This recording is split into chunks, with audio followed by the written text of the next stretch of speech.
ఇది వాతావరణం అయినప్పుడు కూడా వివాహం చాలా గొప్పగా చాలా గ్రాండ్గా జరిగింది. 22, 23, 24 3 రోజులు జరిగింది కదమ్మా.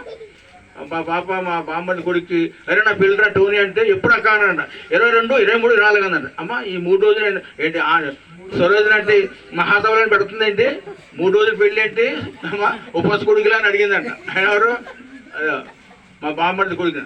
అంటే 3 రోజులు కూడా ప్రధానం బాగా జరిగింది, పెళ్లి బాగా జరిగింది, తర్వాత రిసెప్షన్.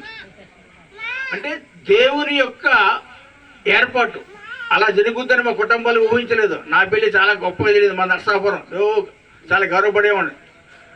చూసిన సురేష్ పెళ్లి ముందు నా పెళ్ళి నథింగ్. ఏంటంటే దేవుని యొక్క కృప ఏంటంటే చూసిన యొక్క తల్లిదండ్రుల ప్రార్థన. అలాగే మన విక్టోరియమ్మ గారు నాకు తెలియదు కానీ నేను విన్నాను పేరు విక్టోరియమ్మ గారు. మరి సురేష్ వాళ్ళ తండ్రి గారు ఆయన పోస్టల్ డిపార్ట్మెంట్ మంచి కుటుంబాలు. ఈ మాట ఏం చెప్తుందంటే ఇది యెహోవా కలిగిన కార్యం. అలాగే కీర్తనలు అంటాడు ఇదే దినం ప్రభు చేసినది కమ్మా పాట ఉంది కదా. ఇదే దినం ప్రభు చేసినది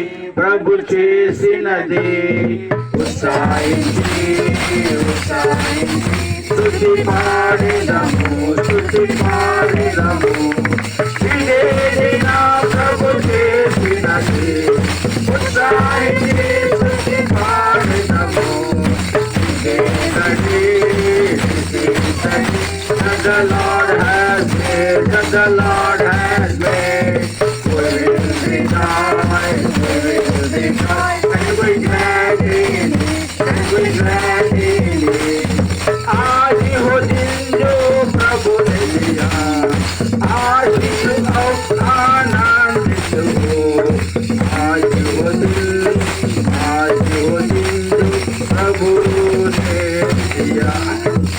ఈ పాట మాకు తెలుగుదమ్మా విశ్రమగా నేర్పిన పాట అన్నమాట. ఈ పాటల్లో 3 భాషల్లో అంటే తెలుగు, ఇంగ్లీష్, హిందీ. మన మణిబాబు గారు కూడా చాలా బాగా పాడతారు. కనుక ఇది యెహోవా చేసిన దినము.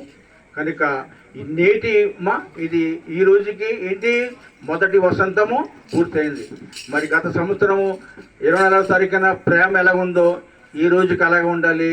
ఇంకెప్పుడు ముందు కూడా ఆ ప్రేమలో ప్రేమ వాడబారకూడదు.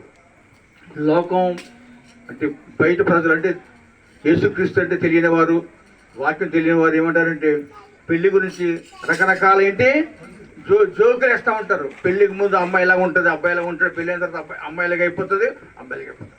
రకరకాలుగా అంటే కొన్ని వందల జోకులు. పెళ్ళి అంటే పెళ్ళికి ముందు ఏంటంటే పెళ్ళికి ముందు ఎంగేజ్మెంట్ రింగ్ పెడతాడంట. ఏంటి ఎంగేజ్మెంట్ రింగ్. పెళ్లి రోజునంట వెడ్డింగ్ రింగ్ అంట. పెళ్ళి అయిపోయిన తర్వాత సఫరింగ్ అంట. పెళ్ళి అయిపోయిన సఫరింగ్ అంటే ఎక్కడ బైబిల్ ఎక్కడ ఉందా?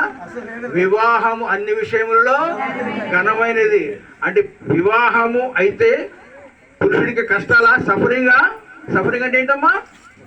I'm suffering with cold, I'm suffering with fever, I'm suffering sound అంటే నేను బాధపడుతున్నాడు వ్యాధితో, జ్వరముతో, జలుబుతో, లేదా రకరకాల అంటే సఫరింగ్ అనేది ఎప్పుడు చెప్తారో డాక్టర్లు వాడేదన్నమాట. డాక్టర్ వెళ్ళినప్పుడు అమ్మా అంటే పెళ్ళి అయిపోయిన సఫరింగా వెడ్డింగ్ రింగ్ అంటే ఇది కాదు.